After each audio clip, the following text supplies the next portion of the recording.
Good morning. Last class में हम लोग ने बात कर रहे थे कि कुछ मैथमेटिकल टूल्स या कुछ गणितीय उदाहरण या विशेषताएं या पुनरावलोकन जो कि हमें यांत्रिकी या आपके मैकेनिक्स को पढ़ने में हेल्प करेगा। क्यों? क्योंकि 10th से 11th में जब आप जाते हो तो चीज़ें टोटली डिफरेंट होने लगती हैं। पर ये बहुत इजी होता है, टोटली कैलकुलेशन आपको याद कुछ भी नहीं करना होता है, बहुत मिनिमम चीज़ें ही याद करनी पड़ती हैं। अब देखो, कल लास्ट क्लास में जैसे कि हमने बताया था कि कुछ त्रिकोणमितीय कुछ आपके चर हैं, जिनके घातांकी फलों के अवकलन को कैसे हम लोग डिटरमाइन करेंगे कि कैसे निकालेंगे। जैसे कि D by D x of sine x निकाला था, कॉस एक्स का निकाला था, टैन एक्स का निकाला था। आज मैं आपको मैक्सिमा और मिनिमा या अधिकतम तथा न्यूनतम के बारे में बात करूंगी, क्योंकि मैंने आपको कल बोला था कि अगर कोई ग्राफ ऐसा बना हुआ है और ये एक कर्व या फलन के द्वारा बताया गया कि ऐसे चल रहा है, तो आप किसी भी एक क्षणिक भर पर उसकी गति क्या होगी, उसका एक्सेलरेशन क्या होगा, ये सारी चीज़ें हम लोग को निकालनी पड़ती है। ठीक है, तो अभी फर्स्ट हम क्या देखेंगे कि मैं ये सारी चीज़ें जिनका हो गया है वो रिवीजन करेंगे, बिकॉज एक कॉम्पिटिटिव एग्जाम में रिवीजन बहुत ज़रूरी होता है। मैक्सिमा एंड मिनिमा, या आप बोलोगे अधिकतम और न्यूनतम। अधिकतम और न्यूनतम। अब ये अधिकतम और न्यूनतम क्या है कि मान लो कि हमारे पास कोई एक फलन y है, कोई एक फलन y है और ये एक चर जो वेरिएबल x है उसके हिसाब से बदल रहा है। ठीक है, और ये एक कर्व है या एक एक पाथ है। ठीक है, एक पथ है। अब मान लो ये पॉइंट क्या है, सबसे ऊंचाई वाला भाग, और ये वाला क्या है, जो ए पॉइंट है वो सबसे ऊंचाई है, अधिकतम होगा, और ये वाला पॉइंट सबसे नीचा है, तो ये आप बोलोगे ये न्यूनतम होगा, मतलब मिनिमा होगा। अब हम ये निकालते कैसे हैं, तो y के न्यूनतम मान के लिए, न्यूनतम मान के लिए आप क्या करोगे, एक तो हम D Y by D X अवकलन निकालेंगे, इसे हम अवकलन कहते हैं। ठीक है, कल मैंने आपको बताया भी था। इसको इक्वल टू 0 कर देंगे, और साथ ही साथ हम D two Y by D x square निकालेंगे। इसी का जो फल मिलेगा ना, इसका जो वल मिलेगा उसी का फिर से अवकलन करेंगे, तो डी टू वाई। और अगर ये पॉजिटिव आ गया तो यानी कि हम न्यूनतम बिंदु निकाल रहे हैं। लेकिन अगर हम y के अधिकतम मान के लिए, अधिकतम मान के लिए क्या करेंगे, फिर से अवकलन निकालेंगे, d Y by D x is equal to 0, और साथ ही साथ फिर से हम लोग d two Y by D x square निकालेंगे। और अगर ये नेगेटिव आ गया, इसका मतलब हम लोग अधिकतम मान निकालना। ठीक है, एग्जाम्पल के तौर पे बता रही हूँ जिससे कि आपको हेल्प मिलेगा। बाकी जो हम न्यूमेरिकल्स करेंगे, आप लोगों में से कुछ ने कमेंट किया है कि, और क्लास में भी बोला है कि मैम आप थोड़ा सा न्यूमेरिकल बता दो, थोड़ा समझ ले तब तो न्यूमेरिकल कर पाएंगे बेटा, नहीं तो ऐसे डायरेक्टली तो न्यूमेरिकल पॉसिबल नहीं होता। ठीक है, सो अगर मान लो कि मेरे पास y is equal to 5x² plus 5 minus 10x है, और बोला गया है कि इसका मैक्सिमा या अधिकतम मान निकालो, अधिकतम या मैक्सिमा निकालो। ठीक है, तो कैसे निकालेंगे हम लोग, similarly d Y by D x निकालेंगे। अच्छा देखो, पीछे जो फॉर्मूला लिखा है उसमें बैठाओ, तो ये हो जाएगा 25 इंटू 2x प्लस कॉन्स्टेंट का तो 0 हो जाएगा, माइनस 10। ठीक है, अब ये क्या होगा, 50x माइनस 10 हो जाएगा। क्लियर, क्योंकि हमें अधिकतम मान निकालना है, इसीलिए हमें क्या निकालना पड़ेगा, ये निकालना पड़ेगा। तो d two by D x square is equal to क्या हो जाएगा, 50x माइनस 10 का वापस डी बाई डी एक्स निकालेंगे, तो ये क्या हो जाएगा आपका 50 माइनस 0 इज इक्वल टू 50। क्या आया ये वैल्यू पॉजिटिव आई है। ये वैल्यू क्या आई है आपकी, वाले का क्या आया, y। देखो, अगर d two Y by D x square मेरा क्या आता, मेरा पॉजिटिव आता, तो हमने कहा क्या, न्यूनतम, न्यूनतम यानी कि हम मिनिमा निकालेंगे। ठीक, अगर और मेरे पास आया भी 50 आया ना, ये वैल्यू, ये मेरे पास पॉजिटिव आया, यानी कि यहाँ पर अधिकतम वैल्यू नहीं निकलेगी, यहाँ पे न्यूनतम निकलेगी। अब न्यूनतम वैल्यू होगी क्या, तो मैंने आपको बोला कि dy/dx इजिकल टू 0 पुट कर दो तो निकल जाएगा। तो मेरा क्या आया 1/5। तो मेरा y एक्चुअल में क्या था कि 25x² प्लस 5 माइनस 10x। तो हम लोगों ने पुट किया है इसमें 1/5। तो क्या आया ये 2, तो यहाँ पे आया 1 plus 5 minus 2 is equal to 6 minus 2 is equal to 4। तो जो 4 इजिकल टू जो पॉजिटिव वैल्यू आई, ये हमारी क्या है मिनिमा, ये हमारी क्या है मिनिमा। अब देखो एक आता है समाकलन, अवकलन हो गया ना, अब समाकलन। समाकलन क्या होता है, ये आप लोग मैथ में बहुत ज़्यादा पढ़ोगे। इंटीग्रेशन, इंटीग्रेशन जैसे हम बड़े भाग को छोटे छोटे छोटे छोटे छोटे इनफाइनाइटसिमल या बहुत ही ताक्षणिक रूप में हम लोग इसको जो डिवाइड किए हैं, विभाजित किए हैं, उन्हीं सबको जब हम लोग इकट्ठा करते हैं तो वो समाकलन होता है। तोड़ना यानी कि अवकलन होता है, और जोड़ना यानी कि समाकलन होता है। ठीक है। अब देखो कहीं कहीं पर आप बुक में इसको ऐसे देखोगे और कहीं कहीं पर आप इसको ऐसे देखोगे। इसका मतलब होता है dx, यानी कि बहुत छोटे छोटे छोटे छोटे, जहाँ पे हम लोग कंटिन्यूअस होता है, एक साथ होता है।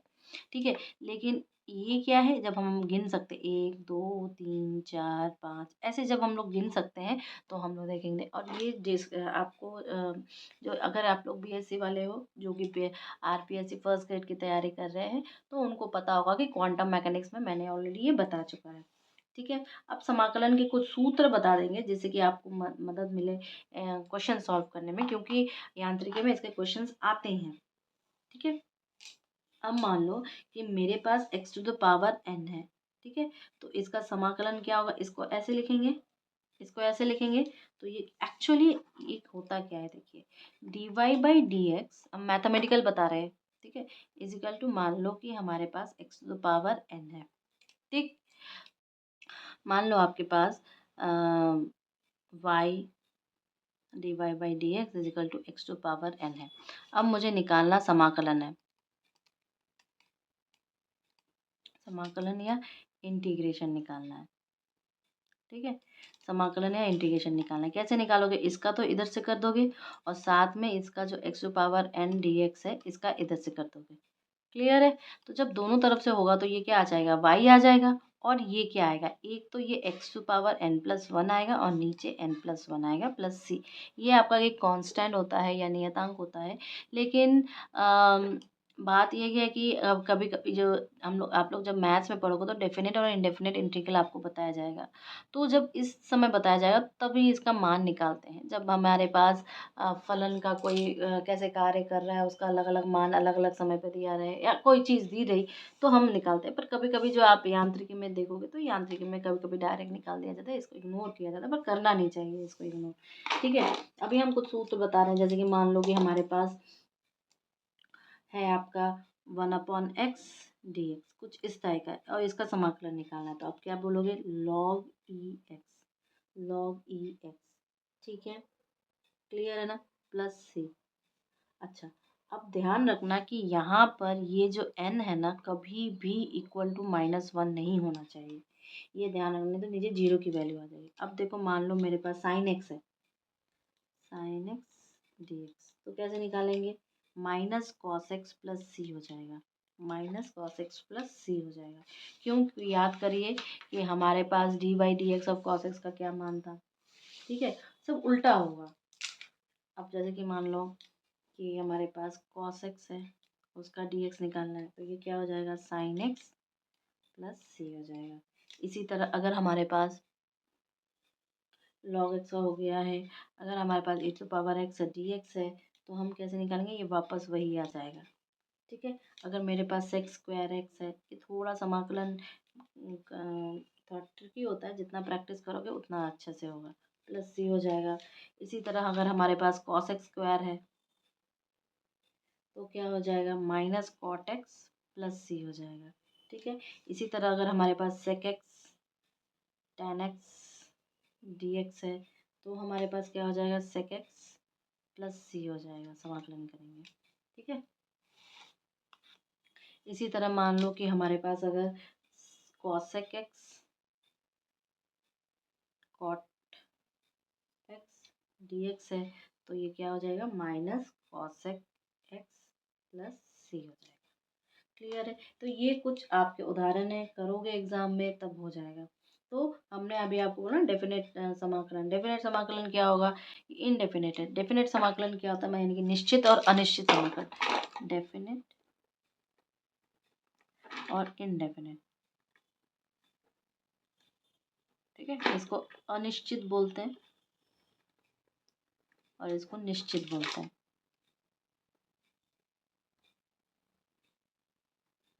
निश्चित बोलते हैं, निश्चित समाकलन। अब एक जो यांत्रिकी होता है, यांत्रिकी में क्योंकि हम लोग को गति पता होती है या कहीं पर संवेग क्या होगा, ये सारी चीज़ें पता होती है और वो समय अंतराल पर ही देता है हमें, तो हम क्या करते हैं, हम ज़्यादातर उसमें निश्चित अवकलन या डेफिनेट इंटीग्रल निकालते हैं। क्यों, क्योंकि मान लो कि कोई, यहाँ पर मान लो कि कोई दूरी है और ये दूरी y है, ये चेंज कर रहा है, ठीक है। ये किसके हिसाब से, समय के हिसाब से चेंज कर रहा है या टाइम के हिसाब से चेंज कर रहा है। मान लो इसका कर्व यह है, ठीक है। तो मुझे पता है कि यहाँ से अगर वो x इजिकल टू 5 मिनट से स्टार्ट कर रहा है तो x इजिकल टू 20 मिनट पर ये पहुँच ही जाएगा, पहुँच गया है। तो हम इस पर ये परपेंडिकुलर डाल सकते हैं, ठीक है। अब जब हम इसके ऊपर डाल सकते हैं परपेंडिकुलर, तो अवलंब डाल दिया, तो हमें पता चल गया कि ये दोनों मान क्या है। तो हम इस मान पर जब ही पुट करेंगे तो हमें सी की वैल्यू पता चल जाएगी, सी का मान हमें ज्ञात हो जाएगा, ठीक है। सी का मान हमें ज्ञात हो जाएगा। ये ध्यान में रखने वाली बात है। हम कुछ एग्जाम्पल दे देंगे और जैसे कि आपको निकालने में आपको थोड़ा सा हेल्प हो, ठीक है। ओके, ये सारी चीज़ें आपको दिमाग में बैठी रहनी चाहिए बेटा।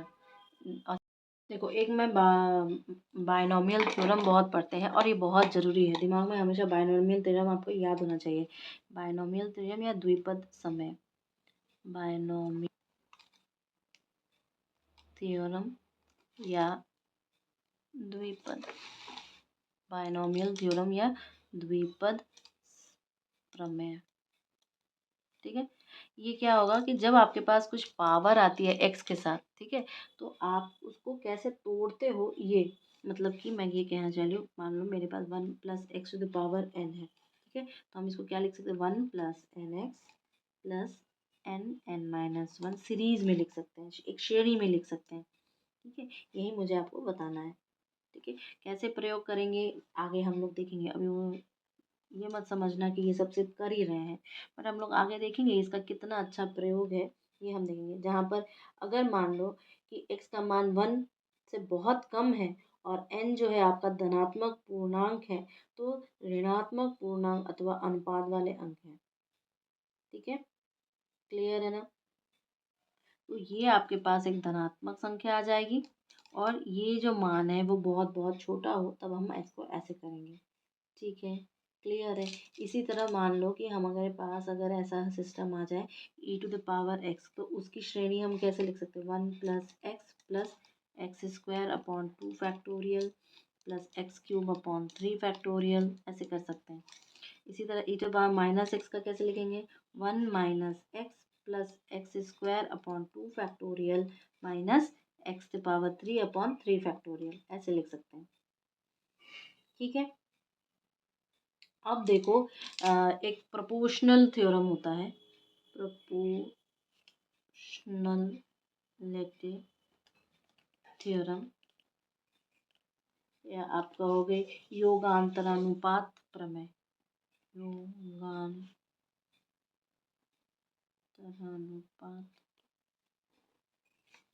प्रमेय, ठीक है।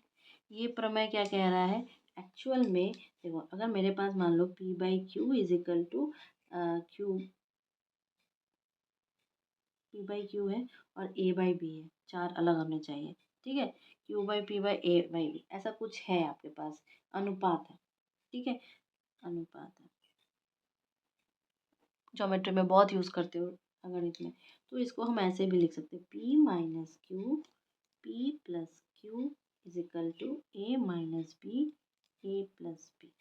फिर अगर अपने पास इसको सरल करना है तो हम कर सकते हैं, कोई दिक्कत नहीं है हमें।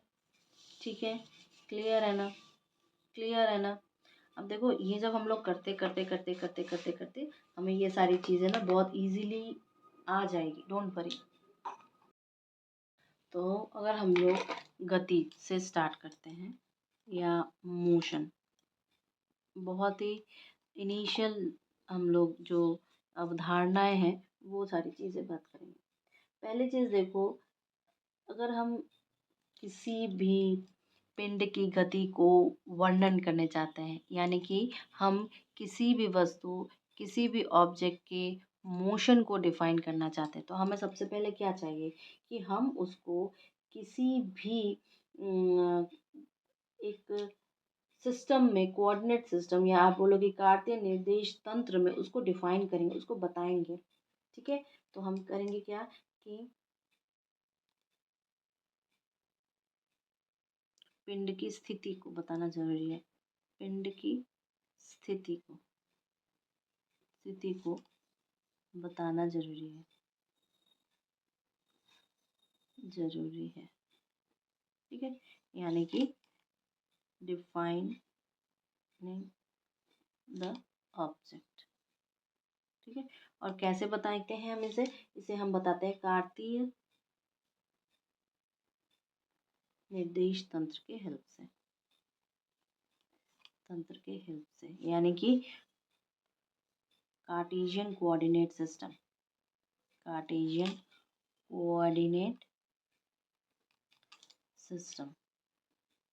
जब हम इसको कार्टेशियन कोऑर्डिनेट सिस्टम में बताते हैं, यानी कि मेरे पास 3 होते हैं, एक्स, वाई और जेड।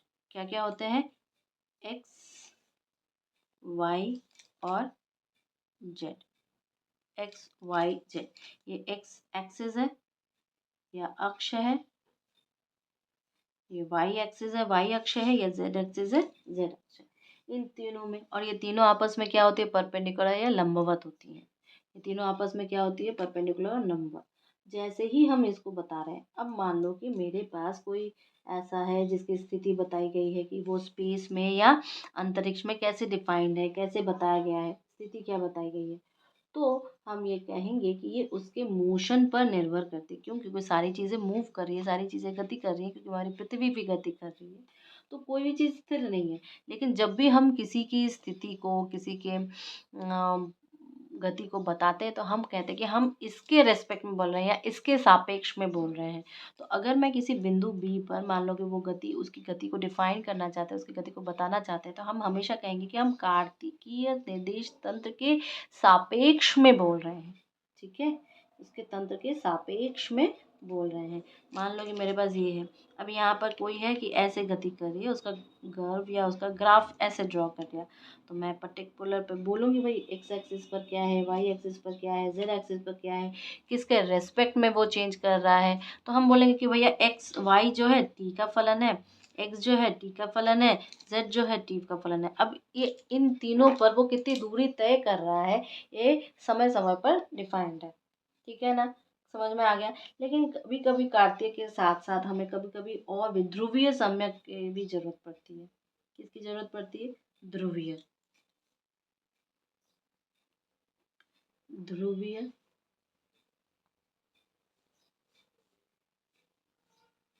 ठीक है, ओके। या आप बोलोगे पोलर कोऑर्डिनेट्स। पोलर कोऑर्डिनेट्स में क्या होता है कि जब हम सर्कल के अराउंड लेते हैं, तो ये अगर मैं 2 डायमेंशन की बात कर रही हूँ, तो ये हो गया, मान लो कोई बिंदु हो गई। अब ये बिंदु तो कार्तिकीय के हिसाब से एक्स वाई से डिफाइंड है, लेकिन जब हम ये परपेंडिकुलर, मान लो कि ये एक्स एक्सिस है, एक्स अक्ष है, ये वाई एक्स है, वाई अक्ष है। ठीक है, तो मैं इसको कैसे दिखाऊँ? इस पर लंबवत डाला, इस पे लंबवत डाला, तो यहाँ पे मिला और यहाँ पे मिला, 2 पॉइंट मिला। अब इन दोनों पॉइंट की ही दूरी हमें बतानी है कि ये तो x होती है और ये r cos थीटा होती है, जबकि ये y होती है, तो y is equal to r sin theta होता है। ठीक है, और थीटा क्या होता है? ये होता है, और ये जो दूरी है ये आपकी r होती है। तो ये हम पोलर कोऑर्डिनेट में इसको बताया गया है। ठीक है, अच्छा, जब भी हम ये चीज़ बता रहे हैं, इसका मतलब क्या है, ये एक ट्रैजेक्टरी होती है, ठीक है, एक वास्तविक पथ को प्रदर्शित करती है, ठीक है, ये एक ट्रैजेक्टरी होती है, ट्रैजेक्टरी होती है, जो कि क्या बोलती है, वास्तविक पथ,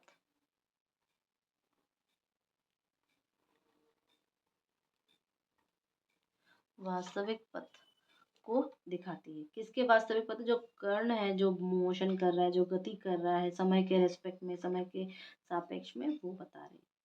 क्लियर है ना। तो अब देखो, दूसरी चीज़ इम्पोर्टेंट है क्या, दूसरी चीज़ इम्पोर्टेंट है कि वेक्टर या सदिश, वेक्टर या सदिश, ठीक है।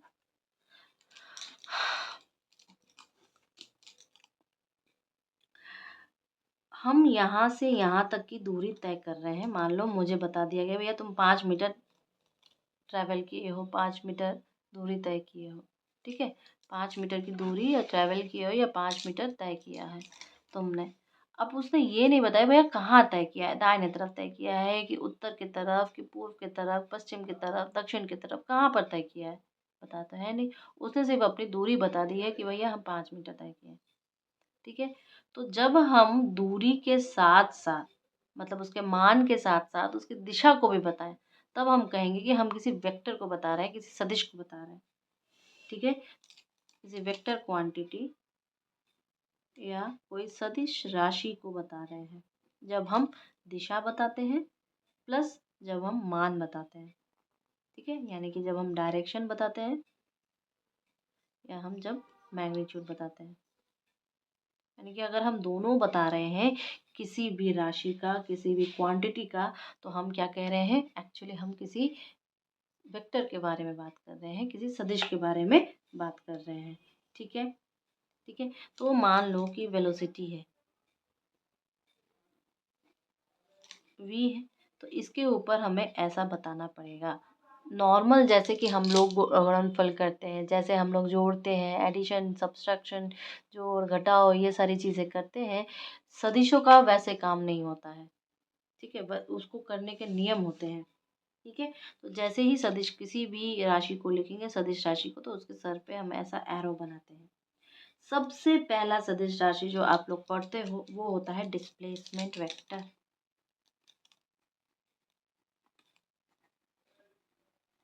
डिस्प्लेसमेंट वेक्टर, या आप बोलोगे क्या, विस्थापन सदिश, विस्थापन सदिश, ठीक है।